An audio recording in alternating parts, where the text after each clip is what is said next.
오늘 재밌는 친구를 하나 가지고 왔어요.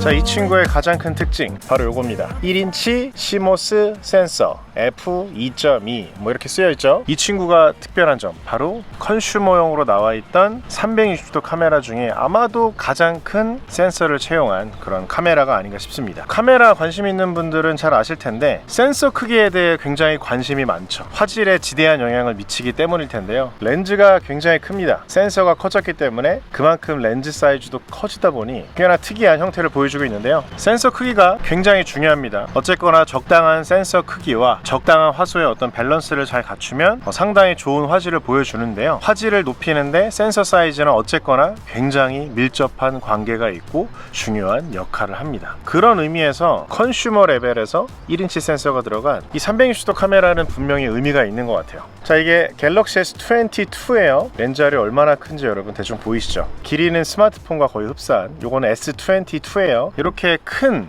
센서가 들어가 있는데 요게 이제 단독 제품으로 나온 건 아니고요. 제가 좀 분리를 해볼 거예요. 모듈형인데 분리를 해보면 이게 뭔지 여러분 대충 감을 잡으실 것 같은데요. 제가 지금 아직 스티커도 좀 안 뗐어요. 영상 찍으면서 좀 뜯으려고.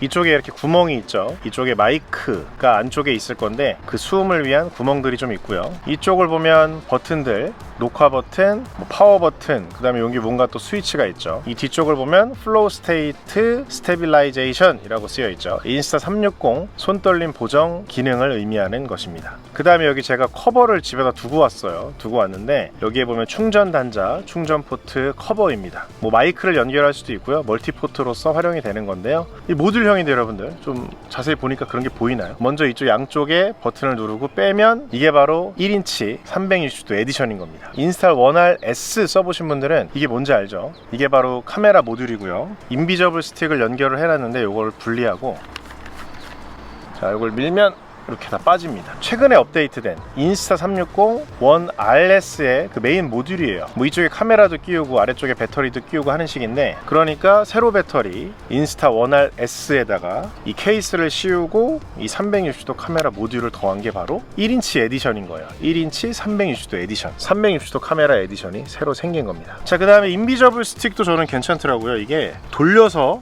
하는 게 아니라 쭉 그냥 잡아당겨요. 근데 꽤 이게 단단해서 뭐 쉽게 길이가 줄어들 것 같진 않은데, 물론 탁탁 치면 들어가긴 하겠죠. 자, 그리고 이 뒤에 보면 버튼이 있어요. 이걸 누르고 쫙 잡아당기면 이렇게 삼각대가 됩니다. 이런 식으로 세워두는 거고, 쭉 잡아당기면 인비저블 스틱이 되는 거겠죠. 1RS의 확장판인 거예요. 그러니까 기존에 있던 모듈, 카메라 모듈이 하나가 더 생겨난 건데 1인치 센서가 들어간 360도 카메라 모듈이 하나 더 생긴 거고요. 기존에 예를 들어서 여러분들이 1RS가 있으면 이 카메라 모듈만 추가를 한다거나, 또는 이렇게 카메라 모듈이 함께 들어간 1RS 세트를 또 따로 구매할 수가 아마 있을 건데, 자, 그렇다면 제가 지금까지 어쨌든 모듈을 좀 소개해드렸고, 카메라 자체가 의미가 있으려면 이 부분이 의미가 있어야 돼요. 이렇게 큰 센서를 집어넣는데 그만큼의 화질 향상이 있는가 없는가, 이게 아마도 가장 중요한 포인트일 것 같은데요. 다양한 환경에서 테스트를 진행해봤습니다. 뭐 일단 결론부터 말씀드리면 제가 프로분들이 사용하는 건 사용해 본 적이 없거든요. 하지만 시중에 나와 있는 컨슈머용 360 카메라들은 뭐 거의 대부분은 써본 것 같습니다. 그 중에 화질은 가장 좋다, 요거는 당연히 말씀드릴 수 있을 것 같아요. 당연히 가장 좋겠죠. 좋아야죠. 가격도 있고 센서도 커졌으니까. 그래서 다양한 어떤 환경에서 테스트를 했냐면, 제가 앞에 영상에서 보여드렸던 것처럼 인비저블 스틱을 사용을 하거나 뭐 차량에서 좀 마운트를 많이 해봤습니다. 제가 기존에 사용하고 있던 파라그립이라는 제품인데요. 요거는 공기를 이렇게 직접 빼내기 때문에 되게 단단하게 붙거든요. 그리고 미러리스 카메라도 붙일 수 있기 때문에 뭐 요 정도는 충분히 거뜬하게 사용할 수 있을 것 같아서 파라그립을 자동차 본네트에 붙였고요. 그 다음에 기존에 이제 인스타 360에서 배낭에다가 붙일 수 있는 인비저블 스틱 같은 걸 출시했었더라고요. 그래서 거기에 사용되는 카본 막대를 이용해서 제 자동차에 이렇게 붙였습니다. 그리고 렌즈알이 크기 때문에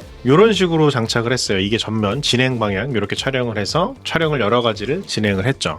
꽤 묵직했지만 그래도 이런 식으로 장착을 했더니 전혀 문제 없이 촬영이 됐고요. 이게 아마 요 장면이 제가 촬영했던 날씨 중에 가장 날씨가 잠깐 좋았던, 비가 이 전날에 엄청나게 왔었고, 그리고 잠깐 파란 하늘이 보였던 그런 시점이었던 것 같아요. 그래서 하이퍼랩스를 좀 촬영을 해봤습니다. 그래서 이때 느껴지는 거는 그래도 그럼에도 불구하고 360 카메라임에도 불구하고 기존에 제가 봤던 360 카메라보다는 좀 뭔가 질감이 달라졌다.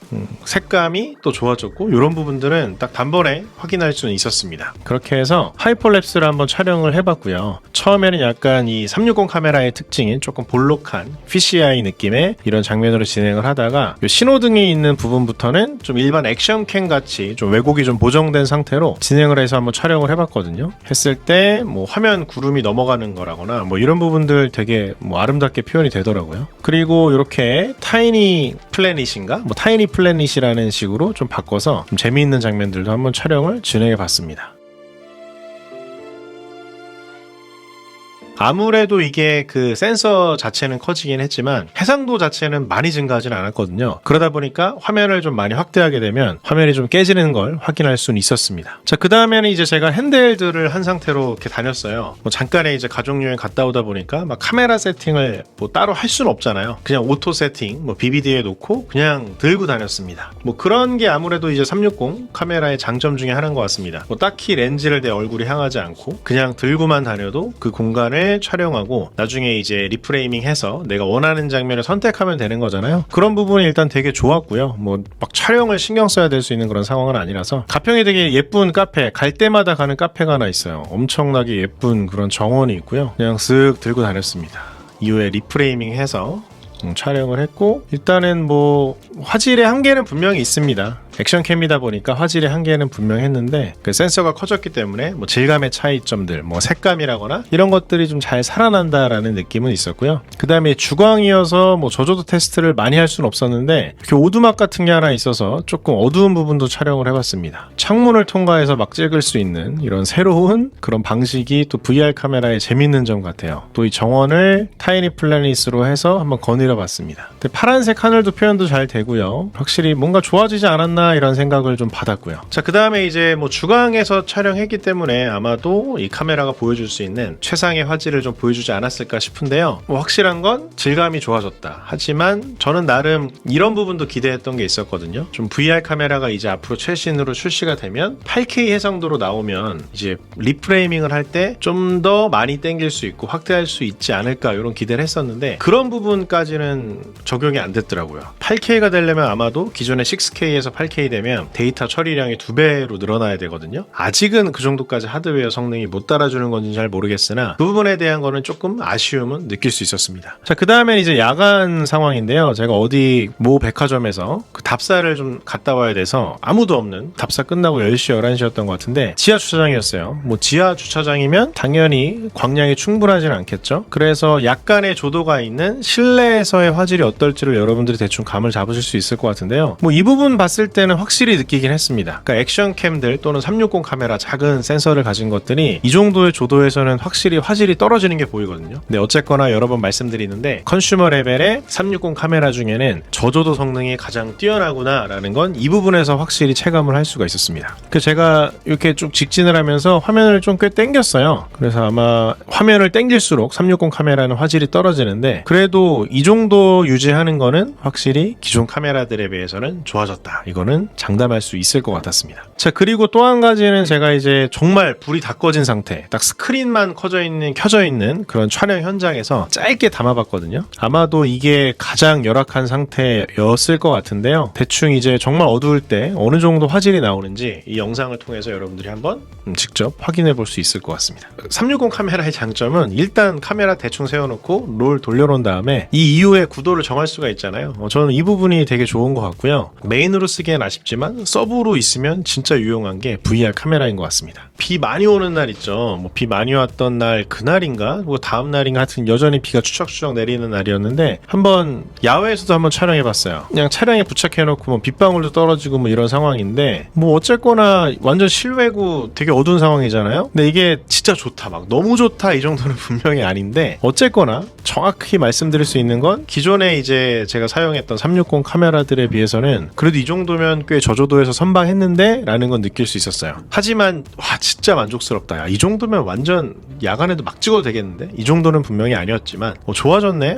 괜찮은데? 이 정도는 분명히 말할 수 있을 것 같습니다. 그래서 뭐 다양한 효과를 좀 주면서 또 영상을 또 감상해 보시죠. 이런 다양한 렌즈 효과도 VR을 쓰는 그런 재미 중에 하나인 것 같습니다. 구도를 또 다양하게 바꿔보고요. 타이니 행성, 마치 작은 행성을 운전하고 다니고 있는 듯한 그런 느낌으로도 찍을 수가 있고, 또 액션캠으로 찍는 것 같은 그런 구도로도 바꿀 수 있는 게 뭐 이런 게 이제 재밌는 점이죠. 뭐 빗방울들 뭐 찍는 부분들 이렇게 문제 없이 촬영을 했습니다. 뭐 비가 오는 정도에서는 이제 전혀 문제가 없는데요. 이런 부분들도 말씀을 드려야 될 것 같아요. 모듈형이잖아요. 하나가 통짜로 나온 게 아니다 보니까 방수 능력이 좀 떨어집니다. 그러니까 생활 방수 수준이라고 보시면 돼요. 비 올 때 정도 써도 된다. 하지만 수영장에 집어넣거나 물속에 집어넣거나 이러면 위험할 수 있다. 그 다음에 아직은 방수 하우징에 대한 부분까지 출시를 하지 않았다고 합니다. 방수 하우징이나 이런 게 출시될지 안 될지는 솔직히 정확히 모르겠거든요. 렌즈 자체가 굉장히 커지다 보니까 방수 하우징이 나오면 또 엄청나게 커질 것 같거든요. 그런 부분들이 어쨌거나 나오면 되게 좋을 것 같긴 하고요. 왜냐면 물속도 광량이 되게 충분한 상태는 아니기 때문에 센서 커진 게 분명히 장점이 있긴 있을 거거든요. 이후에 방수 하우징이 출시되면 되게 좋겠다라는 생각이 들고요. 아직은 그게 확실하지는 않더라 라는 부분 정도는 말씀을 드릴 수 있을 것 같고, 자, 비 오는 정도에서는 전혀 문제 없지만 아직은 이제 방수 하우징이 나온 상태는 아니기 때문에 물에 담그시면서 사용하기에는 아직은 무리가 있다라는 것 정도 말씀드리고요. 자, 그 다음에 저 같은 경우는 그 PC에서 사용하는 툴을 사용했어요. 이제 인스타 360 스튜디오 2022 4.33 버전을 이제 사용을 했는데, 이게 뭐 프리미어에서도 활용할 수 있다고 하고요. 뭐 파이널 컷에서도 활용할 수 있다고 하는데, 앱에서도 이제 360 카메라를 이제 뽑을 수 있잖아요. 촬영 결과물을 뽑을 수 있지만 그래도 베스트의 결과물을 뽑기 위해서는 이 PC에서 작업하는 걸 전 개인적으로 추천드립니다. 왜냐하면 앱에서 추출을 할 때는, 영상을 뺄 때는 맥시멈이 이제 풀 HD까지거든요. 하지만 이 PC로 작업을 하면 4K 화질도 뽑을 수가 있습니다. 그리고 뭐 비트레이트나 이런 것들도 자유롭게 여러분들이 선택할 수 있기 때문에 저는 그 부분을 선택을 여러분들 활용하시는 걸 추천드리고요. 그 다음에 이제 영상을 촬영하면 두 개씩, 하나의 촬영 결과물이 두 개씩 나와요. 보면은 이 렌즈가 두 개니까 하나는 이쪽 결과물, 하나는 이쪽 결과물이겠죠. 그걸 이렇게 PC에 올려놓으면 쭉 리스트가 생기면서 여러분들이 영상을 활용할 수 있게 됩니다. 자, 이게 이제 제가 딱 보면서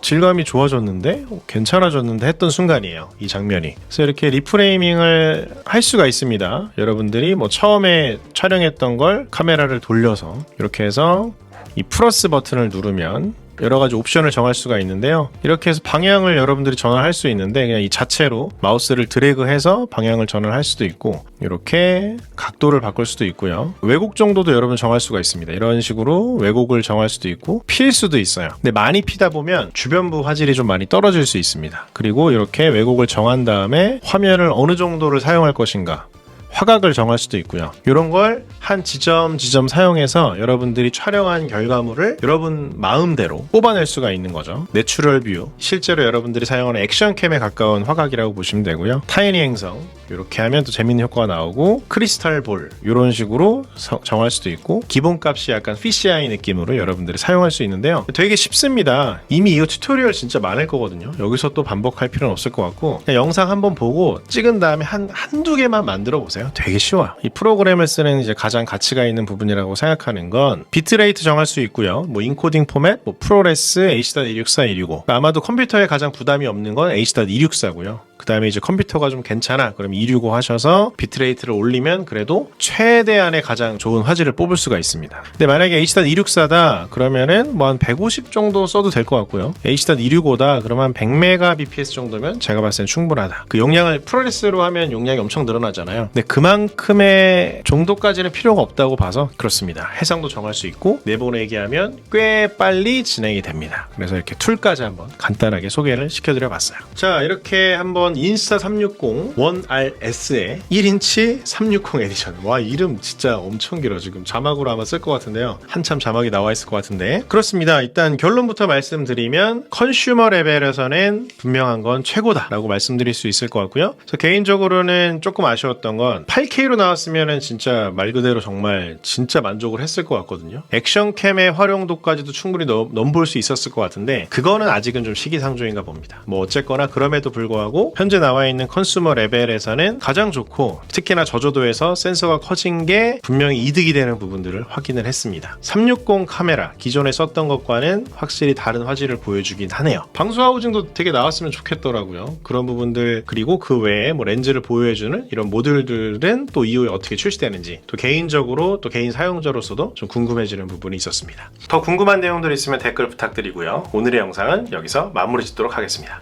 다음에 또 뵐게요. 안녕.